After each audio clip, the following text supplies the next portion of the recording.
Image हमने put की थी अपने वेब पेज पे, तो उसको हमने एक ऑटोमेटिक वो एक जगह यानी लेफ्ट साइड में आके स्टोर हो गई थी या डिस्प्ले हो गई थी। अब हम एक बार थोड़ा सा देख लेते हैं कि ये जो इमेज है वो मैं अपनी रिक्वायरमेंट के हिसाब से, हम अपनी रिक्वायरमेंट के हिसाब से उसको रख सकते हैं। ठीक है, वो एक बार हम देखते हैं। ये हमारा पेज आ गया। अब एक बार मैं पहले ओपन कर लेता हूँ इसको, जो हमारा वेब पेज है। उसके बाद फिर इसको देखते हैं। अब देखो, जैसे हमारा ये वेब पेज है, अब देखो इसके अंदर क्या है, तो हम एक बार देखते हैं कि ये जो हमारा पेज है, ये जो इमेज है, ये बेसिकली लेफ्ट राइट मूव कर पाएगी या नहीं कर पाएगी। तो उसके लिए हम देखते हैं उसके लिए क्या कमांड्स HTML में यूज होती हैं। ये देखो, इसके लिए बेसिकली हमने ये कमांड यूज करनी होती है, जैसे स्टाइल इक्वल्स टू। अब हम क्या करेंगे, इसको हमें लेफ्ट में करना है या राइट में करना है। तो मुझे जैसे सपोज करो कि इसको एक बार मैं आपको लेफ्ट में करके दिखाऊंगा, मुझे ये लेफ्ट में करनी है। ठीक है, अब देखो फाइल में सेव किया मैंने इसको, पेज पे गया मैंने रिफ्रेश किया, ये लेफ्ट में आ गई मेरे पास। ठीक है, अब मुझे लेफ्ट पसंद नहीं आ रहा कि भाई हम इस इमेज को राइट में रखेंगे।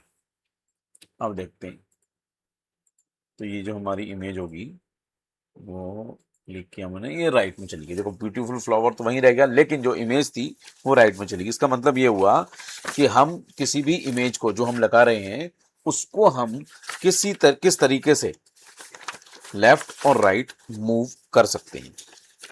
ठीक है, अच्छा ये तो देखो एक नया तरीका हो गया आजकल जिसे हम यूज कर रहे हैं। लेकिन पहले हम कैसे यूज करते थे इसको, हम ये स्टाइल और ये फ्लोट नहीं लिखते थे इसमें। हम बेसिकली क्या कर देते थे, इसके अंदर सिंपल लिखते थे अलाइन। अलाइन का मतलब अलाइनमेंट जो होता है। ठीक है, अलाइन किया इसको, इक्वल्स टू किया, लेफ्ट कर दिया। अब देखो इसको मैंने सेव किया और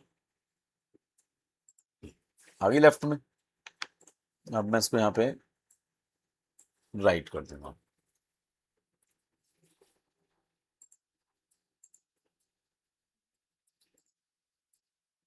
ये राइट में चली गई। ठीक है ना, तो लेफ्ट राइट हम किसी तरीके से भी कर सकते हैं। चाहे तो हम अलाइन करके कर लें, और चाहे हम जो अपने स्टाइल करके कर रहे थे उस तरह से। दोनों ही मेथड हैं, दोनों ही मेथड चलते हैं। आप किसी भी मेथड से इसमें लेफ्ट राइट कर सकते हैं। हाँ, मिड नहीं कर सकते, लेकिन मिड, अगर हमें मिड करना है तो हमें उसके लिए प्रॉपर डायमेंशन देखनी पड़ेगी, और उसके अंदर हमें यहाँ पे उसकी लिखना पड़ेगा कि वो कितने PPX पे चाहिए मुझे, वो कहाँ से कहाँ तक उसकी वो इमेज मतलब चाहिए मुझे। तो सेंटर करनी है या वो करनी है, मतलब वो सेंटर तो नहीं होगी, लेकिन हाँ काफी हद तक आपके जो इमेजेस हैं वो सेट हो सकती है हमारी रिक्वायरमेंट के बेसिस पे, लेकिन लेफ्ट और राइट जो है वो डायरेक्ट हो जाती है। ठीक है, तो एक तो हमने ये देख लिया आज कि इमेज को हम कैसे लेफ्ट राइट करेंगे। अच्छा, तो मैं आपको बता रहा था कि जैसे एक तो हमने एसआरसी, तो इमेज एसआरसी देख लिया।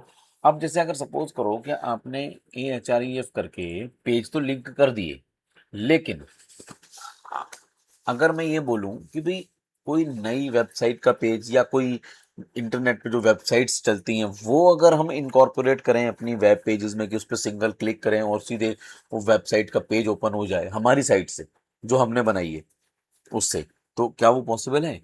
एक बार करके देखते हैं। मैं अपने दूसरे वाले टैब पे जा रहा हूँ, क्योंकि पहले से तो हम दूसरे पे आ जाएंगे, दूसरे के बाद चलते हम आगे। ठीक है, देखो इसमें बेसिकली क्या है, मैं एक बार करके भी दिखाई हूँ आपको। मैंने इसको कॉपी कर लिया, इसका जो मैंने बीच का पाथ था ये वाला, वो मैंने रिमूव कर दिया।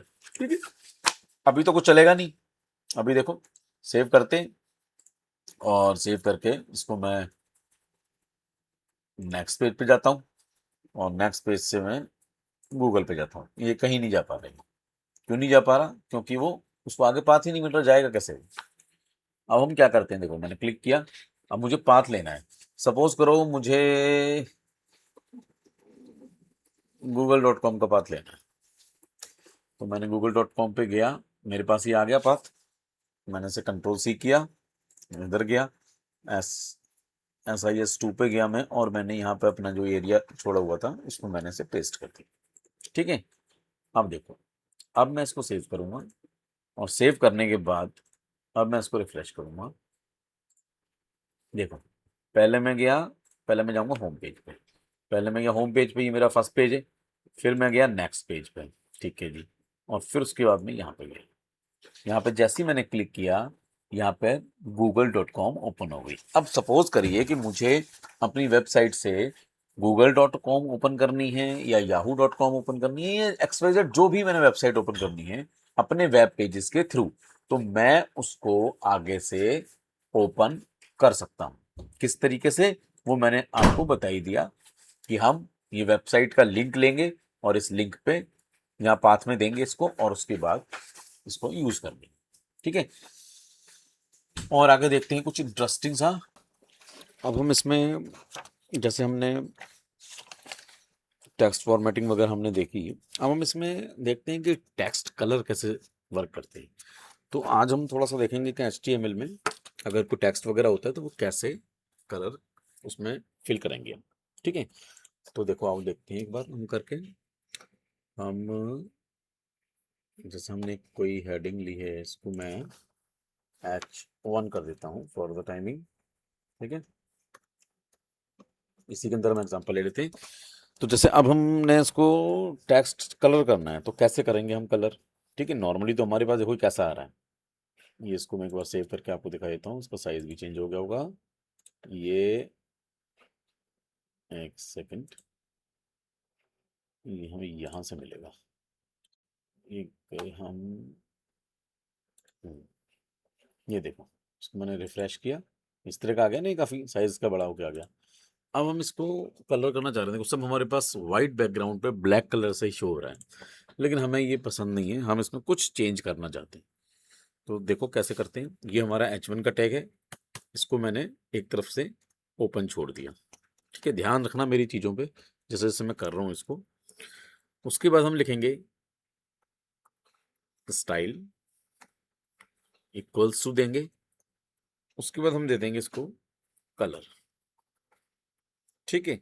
अब मैंने कलर लिखा, कलर कौन सा देना है इसको, सपोज करो मैं इसको ब्लू कलर दे रहा हूँ। उसके बाद मैंने ऐसे करा और इन्वर्ट कोटेशन मैंने लगा दी। अब मेरा लिखा हुआ स्टूडेंट इंफॉर्मेशन सिस्टम, ठीक है।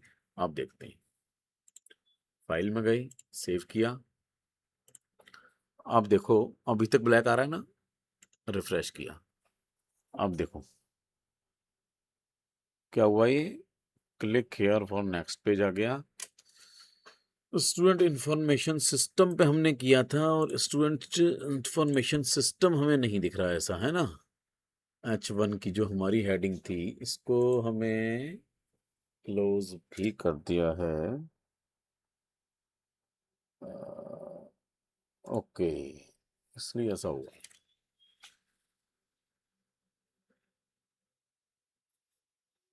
हमने कहीं कोई हेड छोड़ा है इसका, ठीक है। अब मैं दिखाता हूँ आपको कि हमारी छोटी सी जो मिस्टेक है वो क्या है, देखो आप देखो, आप देखते हैं क्या आता है, ये देखो आ गया, अब ओके हो गया सब। यानी अगर आप देखो, ऐसी गलतियां करना बहुत ज़रूरी है।